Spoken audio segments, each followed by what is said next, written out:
Bon dia. Moltes gràcies per ser aquí avui en el segon dia d'aquest simposi sobre canvi educatiu d'Escola Nova 21. Agraïm molt especialment la gent que ens està seguint des de l'streaming, des de casa, des de la feina. Com ahir podeu fer tuits, podeu participar a la xarxa a través d'aquest hashtag que hem triat, que és simposi EN d'Escola Nova 21. I aquelles persones que esteu a la sala i no acabeu d'arrencar a fer preguntes per una raó o altra, si teniu Twitter, feu servir la xarxa i envieu les preguntes també a través d'aquest mitjà, d'acord? Però sí que aquest matí intentarem generar un diàleg entre tots els que estem aquí. Aleshores us convidem a mesura que anem sentint les ponències, les intervencions, aneu preparant preguntes o reflexions perquè la idea és crear aquest contingut col·lectivament amb vosaltres. Doncs com serà aquest matí? La idea és, primer, moltes persones ens havien demanat però on està el contingut o una mica de reflexió sobre el programa Escola Nova 21. I nosaltres no ho havíem posat inicialment, però a partir d'aquestes peticions hem decidit posar 10 minuts, una càpsula petita que el coordinador del programa, el David Pérez, ens farà 5 cèntims del moment actual i del context d'aquest programa, que això ens ajudarà a anar avançant en aquest dia. Doncs, ahir vam tenir els grups de treball. Què tal? Com heu viscut el dia d'ahir, a la tarda? Bé? Nosaltres hem estat anant en diferents grups, hem vist que hi havia una discussió molt rica, o sigui, no sé, semblava que fins i tot algun grup s'ha saltat el coffee break, la pausa cafè, o sigui que Déu-n'hi-do, molt bé, molt bé. Doncs és impossible reproduir el que s'ha viscut en els grups ahir, però avui intentarem fer un petit tast, vindran 2 persones, la Mariana i la Hanna, que ja les presentaré després, i ens explicarà una mica què va passar, però també hem decidit incorporar 4 persones d'aquests 4 vectors del marc de referència del programa Escola Nova 21 perquè ens expliqui amb les seves paraules com han viscut aquests àmbits dins dels grups de treball.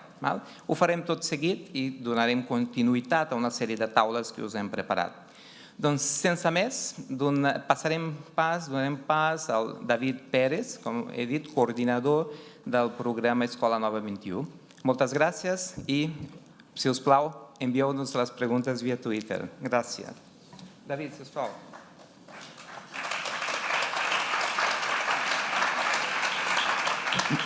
Moltes gràcies, Val. Bon dia a tothom. Doncs com ara us explicava el Val i una mica a petició del quòrum, us farem una breu presentació del programa Escola Nova 21, del què l'origina i del què pretén i com s'articula. Breu voldrà dir simple, esperem que no molt densa.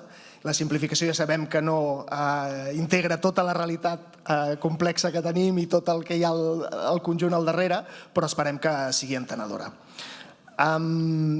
Comencem per l'origen. De fet, hi ha molts factors que són importants a l'hora d'arribar al punt de construir aquest programa, en particular els diferents impulsos de renovació pedagògica que hi ha hagut en el nostre país en el darrer segle llarg, però nosaltres ens volem centrar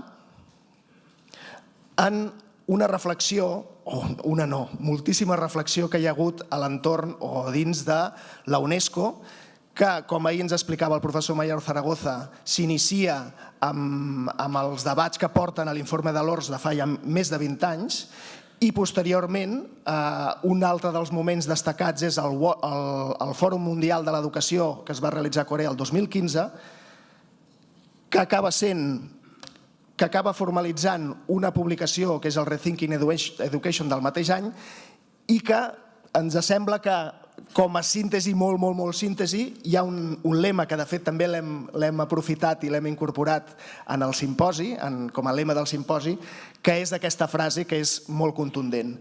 No havia estat mai tan urgent replantejar el propòsit de l'educació i l'organització de l'aprenentatge. Què vol dir això? La UNESCO es pregunta, o ens podem preguntar tots, quin és el valor afegit que l'escola genera pels infants. I la resposta que es fa des de la UNESCO són competències per a la vida. I afegeixo, en la línia del que ahir també ens explicava el professor Mayor Zaragoza, competències estretament, totalment vinculades, alineades amb els valors humans, amb l'humanisme.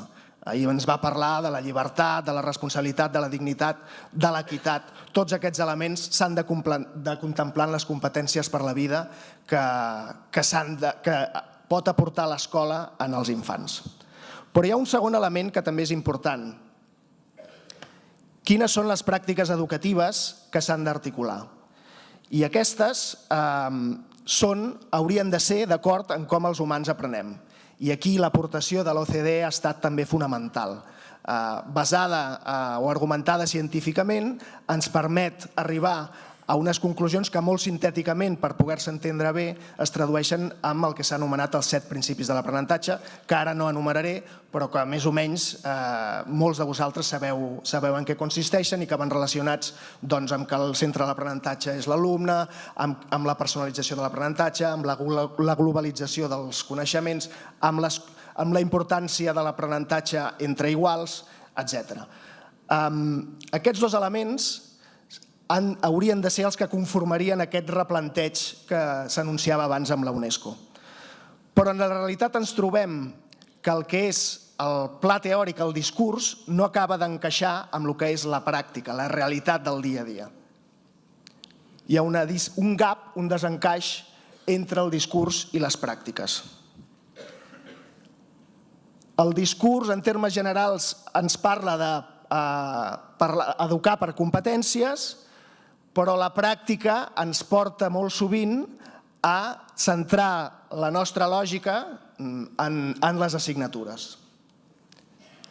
Des del discurs també parlem de currículum competencial, de fet el nostre marc normatiu està articulat així, però l'aplicació principal del treball del dia a dia, no tothom, no sempre, insisteixo que estem simplificant i estem generalitzant, però entenem que té moltíssima força la idea que els continguts dels llibres de text articulen en gran mesura el treball que es produeix a les escoles, o a moltes escoles.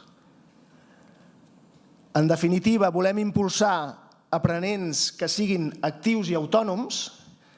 Ara m'estic fixant que potser els del darrere no veieu res, no veieu les frases. Bé, us ho vaig explicant jo també.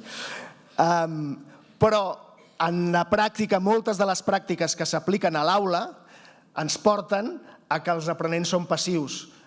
Reben transmissió d'informació, d'idees, i no poden tenir aquesta vocació activa que es planteja en la lògica també competencial.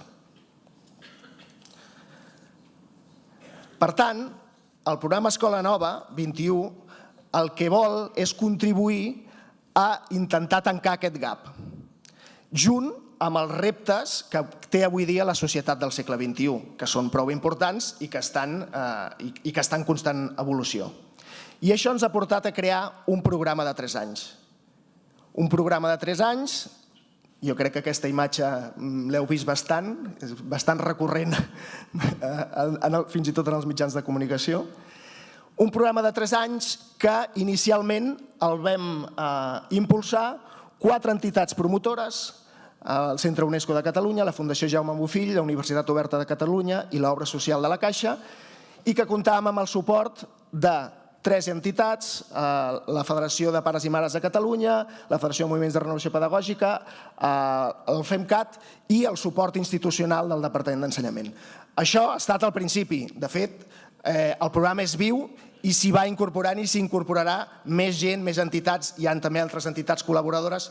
És un pool en el qual s'hi va incorporant molta lògica institucional interessada en aquest propòsit educatiu i fonamentar les pràctiques o portar les pràctiques en la lògica que dèiem abans.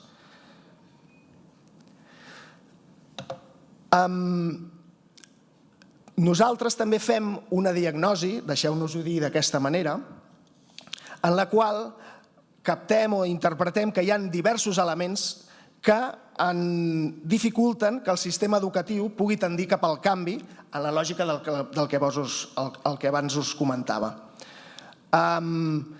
És també una síntesi, però són elements que en realitat interactuen entre ells.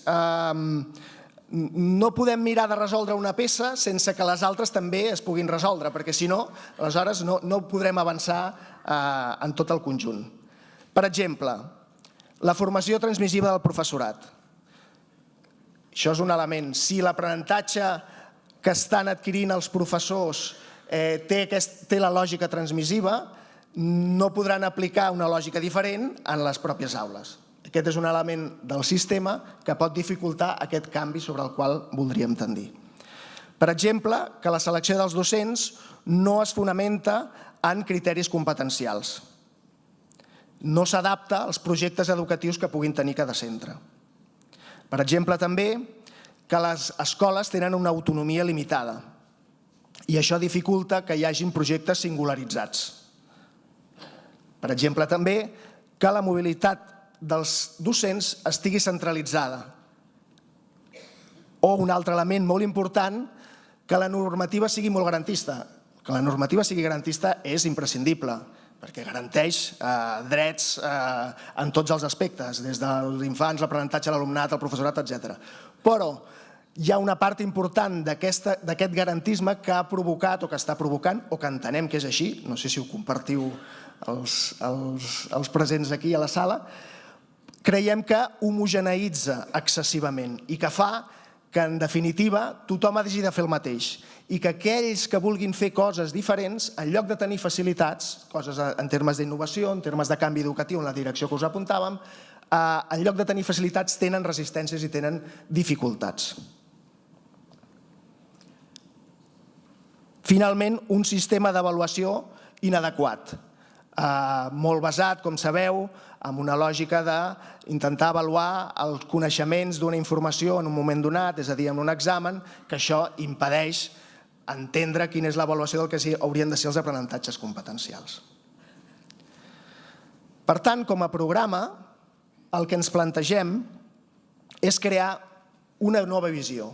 Una visió on és molt important tenir un horitzó comú que sigui compartit per tothom. I aquest horitzó és el que hem anomenat, suposo que també us ha arribat sovint, el marc comú d'escola avançada. El marc comú d'escola avançada, per explicar-lo, el sintetitzem en 4 grans àmbits, en 4 grans vectors. Un propòsit educatiu competencial, centrat en competències per la vida, en la lògica humanista que ens anunciava ahir el professor Mayor Zaragoza, unes pràctiques educatives contrastades i que es fonamenten en el coneixement que tenim de com les persones aprenen, una avaluació basada en competències i una organització que impulsa l'aprenentatge en tota aquesta lògica i que, a més, és innovadora i està oberta al seu entorn. Aquest és el marc comú que entenem que és molt important per entendre el sentit de cap a on anem tots plegats.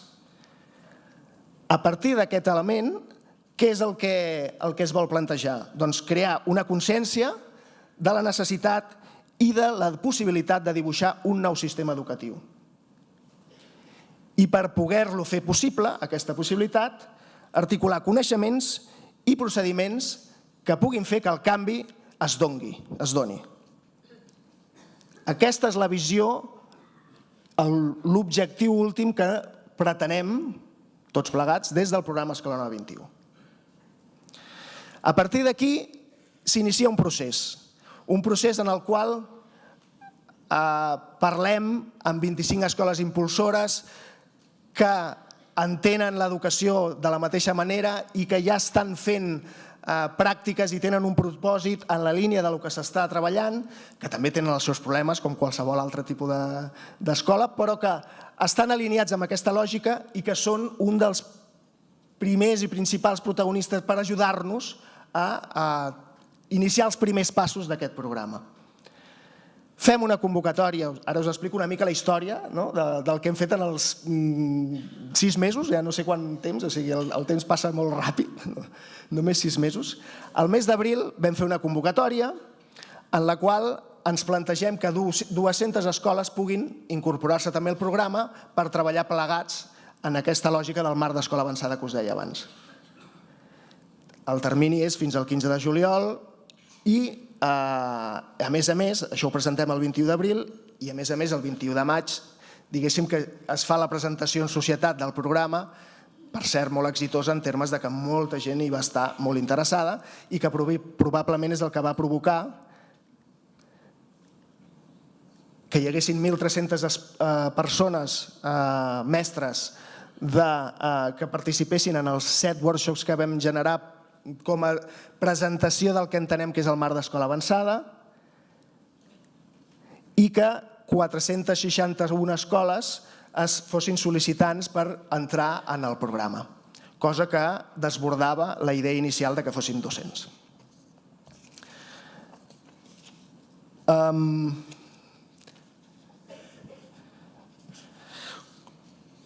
Perdoneu, aquesta demanda tan forta també venia recolzada tant per famílies, una pressió de les famílies perquè les escoles entressin, com també dels ajuntaments, perquè entenien que volien també treballar cap a aquesta direcció. Això és el que ens va portar, que també s'ha de dir d'una forma molt accelerada, des del moment en què vam saber que serien 400 i escaig escoles fins al mes de setembre, cap a finals de setembre, vam aconseguir compartir aquesta idea amb la Diputació de Barcelona i vam anunciar a finals de setembre un acord amb ella per articular una nova eina que incorporàvem o que hem incorporat en el programa i que pot permetre que aquestes 460 i escaig escoles també hi puguin ser presents, que és la creació, la constitució de 50 aproximadament xarxes territorials d'unes 8 o 10 escoles cadascuna, en les quals el que volem és impulsar una nova cultura que, com diu la frase, sigui un aprenentatge col·laboratiu entre les escoles des de l'entorn local. El que pretenem en aquestes xarxes bàsicament són 3 elements. Un, que tota escola que vulgui formar-ne part i que per tant vulgui formar part del programa s'orienti cap al canvi educatiu en la lògica del marc d'escola avançada. 2, que s'aprengui cooperativament. És imprescindible que perquè puguem créixer i enriquir-nos jo aporto tot el que sé i tot el que tinc i totes les meves mancances també i les poso sobre la taula i els altres han de fer el mateix. Aquesta és una espiral, és un cercle virtuós que entenem que és clau per poder fer funcionar aquestes xarxes. I el tercer element és que passats aquests 3 anys, l'interessant seria que una estructuració en xarxa dels centres pugui ser sostenible en tot el territori. Aquesta és la idea sobre la qual vam arribar a aquest acord amb la Diputació i que és un acord que, a més, estem treballant per poder fer extensible amb les altres diputacions, com a conseqüència amb tots els ens locals, amb totes les administracions locals que tinguin centres que hagin presentat sol·licitud en el programa i, finalment, també una més, però que alhora és administració educativa, el Consorci d'Educació de Barcelona.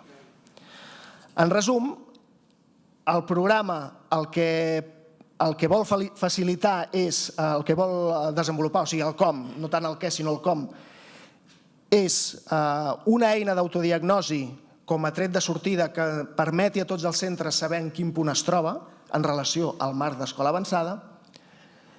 Promourem aquestes xarxes locals d'escoles que us deia abans i també incorporarem hi haurà una mostra representativa de 30 d'aquests 400 i escaig centres amb els quals desenvoluparem el que anomenem procediment pilot. És a dir, el que farem amb aquests 30 centres és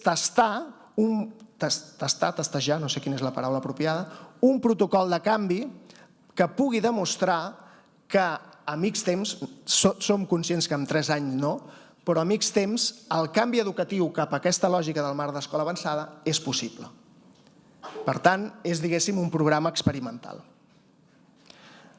En resum, els 30 centres que us deia abans, més els 25 impulsors, amb ells el que farem serà articular aquest procediment de canvi, capacitar el professorat i millorar la fonamentació de les seves pràctiques avançades.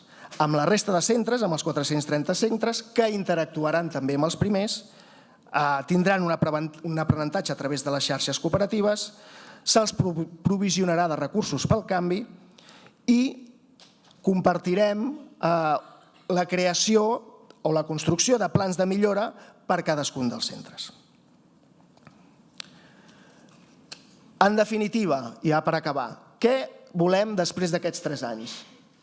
Primer, com us apuntava ara fa un moment, mostrar la possibilitat que el canvi és possible. Us deia que en 3 anys és molt difícil que un centre educatiu en el seu conjunt hagi canviat totalment. Però sí que en 3 anys és possible que aquesta dinàmica de canvi sigui irreversible, que en això és en el que volem aconseguir assolir durant aquests 3 anys.